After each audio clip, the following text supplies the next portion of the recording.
Hi. Good to be on. And it's a place for the team. I'm Brian.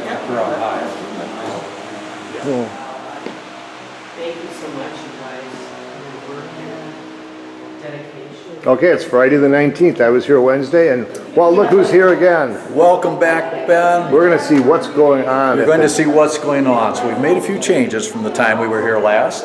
To introduce myself to any new viewers, I'm Dwayne Welty. I currently serve on the board of the Richland County Performing Arts Council, and we've been working to upgrade our seating. So the last time we were here, we discussed how we re-terraced by doing a plywood laminate over top of the concrete. So we re-terraced to add longer terraces to give us more knee spacing. One of the biggest complaints was these seats were not comfortable. And a big part of that is the people now are much bigger than the people before. So here you get to see what the seats are going to look like. So we got our first row in, and we actually have a little bit of spacing here. So in the past, when I would sit down, my knees would be about 1 inch from the back of the seat in front of me, no matter how straight I sat up. Yep. And if we got someone in here that was over 6 feet tall, it just didn't work very well. So now we have a lot more knee spacing, more comfortable, easier for people to get by. Right. So this will work quite nicely. And one of the features of these seats is the arms on them. So if you'll notice, the center has arms. We have arms on the end, but there's no arms on the first couple of rows. And the reason for that is there are people of larger stature now that have broad shoulders, and they tend to extend into their neighbors. So Right. a lot of you have experienced that, whether you've been on an airplane or an auditorium like this, where the guy next to you So this is what you could is be in sitting. their rows. You So could I be could be sitting. sitting here, taking up quite a bit of room, as could another person there, and we're really not encroaching on our neighbor. Yeah. So it's like this on the end of each row, and it'll be like that all the way up the total aisles. It's the old airline. Do you buy 2 tickets? Or? That's right. But now here you don't have to buy 2 tickets. Right. And then we have a step down here, so you have to watch your step, but eventually we'll get to the point where we have a rope across the front to keep people from stepping off. And this area up here is the part that will have chairs with openings for people that may be on scooters or need wheelchair access. So it'll be much more comfortable for them. They'll have a good spot. There'll also be a place in back. I know some people like to make an early exit before the crowds come. So that'll give them an opportunity if they would like to be back there. There'll also be spaces for scooters, wheelchairs, that type of things, if someone has a walker that they need. So this is coming along fine. We don't have a whole lot of time to finish this, but fortunately we have a band of great volunteers that spend quite a bit of time here, so we'll have all this seating ready for the first play that's going to be here. That'll be the first performance of the new seating, and that's done by the Community Players of Southwest Wisconsin. It'll be the Pride and Prejudice play. And I'd also like, last time I mentioned a couple of our vendors that were really helpful, the Do It Center in Richland Center and Circle K Hardwoods, but also Eagle Brook Church in the Minneapolis area did some upgrades to their very large church. I think it held about 2,700 people. So they were kind enough to donate seats to us, which has been very helpful. And we do have a seat sponsor program, which some people have participated in. And at the end of this video, I can get you a QR code that you can put on. So if someone would like to help sponsor seats. Even though they were donated, we still have a lot of expense. We traveled up there, volunteers traveled up there. We used U-Hauls, and Joe Hall was nice enough to use a semi of his to backhaul some of these seats back here. Ed Pulvermarker from Pratt Freight is storing some of those for us also. So there's been a great community outreach to help with this project. But we still have a whole lot of funding that needs to be done in order to make this whole project final. And as I said, this is Friday the 19th, and the stage is still, they're not doing rehearsals here yet, They're are they? not, they've been doing some rehearsals, but only 1 or 2 nights a week, so we'll try and have this ready for them to have rehearsal on Monday. So on the stage, we have moved everything to the front so we can paint the back. And as you can see, behind the curtain, there's a pretty nice brick wall. Which Yeah, I haven't seen that for a long time. Yes, that has not been visible for a long time. And when we raise the curtain, you know, what you find out is that with the curtain down, it becomes a storage space. Yeah. And that's actually going to be a pretty nice backdrop once we do a few upgrades to that, removing the furring strips, etc.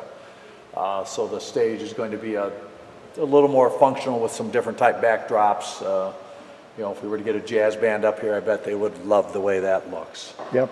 Some of the other things that we've been doing here is, I don't know how well you can see it with the camera, but Ken Atzett has been on a lift painting these walls from the ceiling on down to the bottom, repairing spalling paint where it comes off and leaves rugged or rough openings, that type of thing. So he's smoothed that out, repainted the whole thing. And even some of the gilt work, if you look at the angels up on top of the stage, Yep. he's had to repaint some of that using 2 different colors of paint to try and match up the paint. He did an excellent job because you can't really see where it was. But he's done a lot of repair with some of the plaster up there along with painting it to make it look whole again. The lights are always nice. Yes, the lights, we actually, we found out that they never even went to the CFL stage. They were incandescent lights up there. About half of them were burned out. So those have been upgraded to the latest bulb technology, the LED bulbs, which gives us a chance to change the color temperature on those. It makes it a little brighter in here, easier to see, easier to get in and out for our patrons. Are they adjustable with a rheostat, or are they just? These are adjustable by actually going up top, which is quite a precarious thing to do. But since the seats were out, it gave us the opportunity to bring a lift in, and we used the lift to get us up to the top. So that worked pretty well. I don't think I'd do that. No, that's a young guy's job up there. Yeah.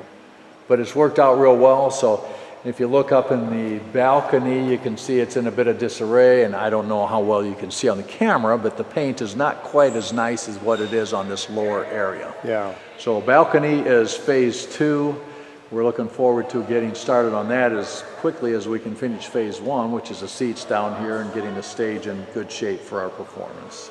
Now, are the lights going to be addressed at some point? Is that another phase?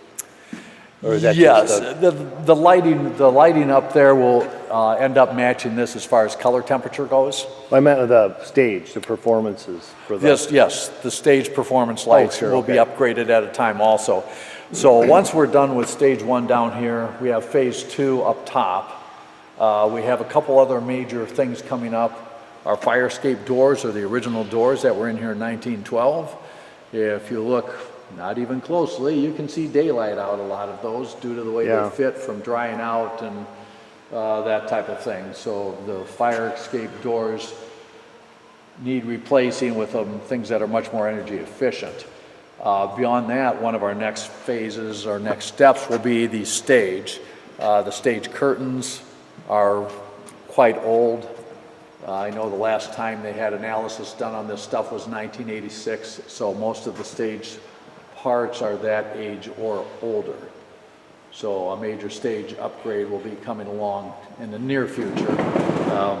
Hopefully we can get some new curtains and just get this thing a whole lot more presentable, a whole lot more useful, which will be better for our performers and better for the people that are enjoying the performance. Yep. Is that about it for today? That's pretty much it for where we're at. And what I would do is I would probably see if you could come back, and once we get all the seats in, we can kind of show people what the end result looks like. And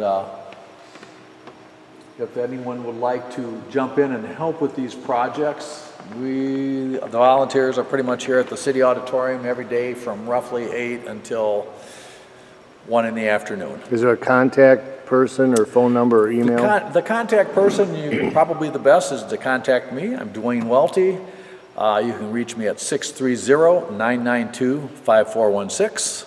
So it is not a local area code number, but I am local now. I just carried my number with me that I've had for the last 30 years. Yep. All right, it's getting there. I'll stop by Monday. Monday, or I can also give you a call. It might be about Wednesday or so, but we'll have more seats in. But it'd just be nice to show what it looks like with the seats in. One of the nice things about the seats too is it's going to help the acoustics a lot. Just having in here what we have now has removed a lot of the echo that you get. Yeah. But you still have the ability to clearly hear what's on stage. One of the unique things about this, some sound people have tested this out, and they found that this is one of the best acoustically styled auditoriums that they've been in. You can be on the stage, speak in a normal voice. You can be at the back of the balcony and hear them clearly. So it's kind of a unique thing. When they do plays here, they don't need microphones. They can just, if they project well, there's no problem hearing them. Yeah, what did people do, performance. you know, let's say 75 years ago? They weren't mic'd. Right. The audience had to lean in a little Yes. to listen, which is normal. That's what, you know. That's what you want. You want to maintain their attention. You want to bring them into what you're doing.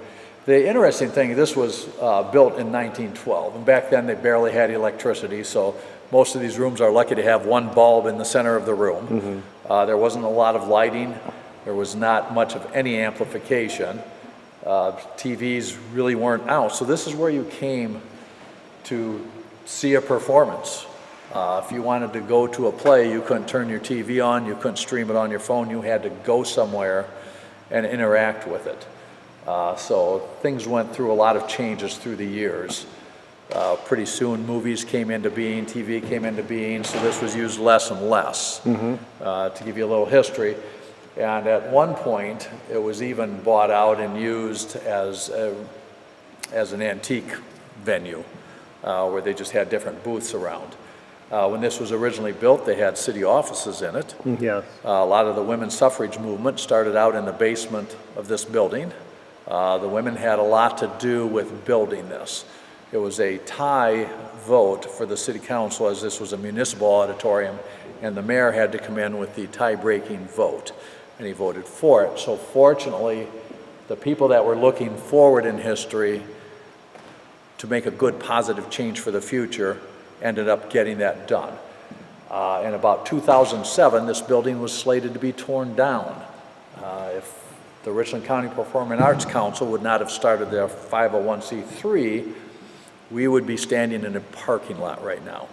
Instead, because of their foresight and their willingness to try and get the community involved and to get this thing restored, we now have this beautiful auditorium where you can come for performances. Mm-hmm. It's just a wonderful thing to have for our community. So RCPAC, I think I printed that out incorrectly when I labeled last YouTube. So it's Richland County or Center? Richland County Performing Arts Council. Council, I put Performing Arts Center. Yes, Performing Arts Council. Okay, I really screwed up that one. But Okay. pretty much if you, RCPAC is what most of it goes by, the acronym, so Yeah. if you put that into your Google search, you will come up with our website. We are on Facebook also, that type of thing. So it's been a great thing. The volunteers are spectacular. We have a board. Every member of our board has a different thing that they're very good at. They can all pitch in and help with anything, but everyone kind of has their specialty.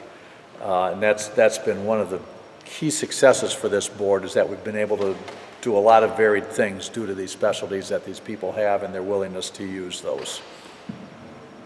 Okay, I will stop by. Just give me an email or a call when to. I will do Come by that. again. Thank you for coming by, Ben. Always appreciated.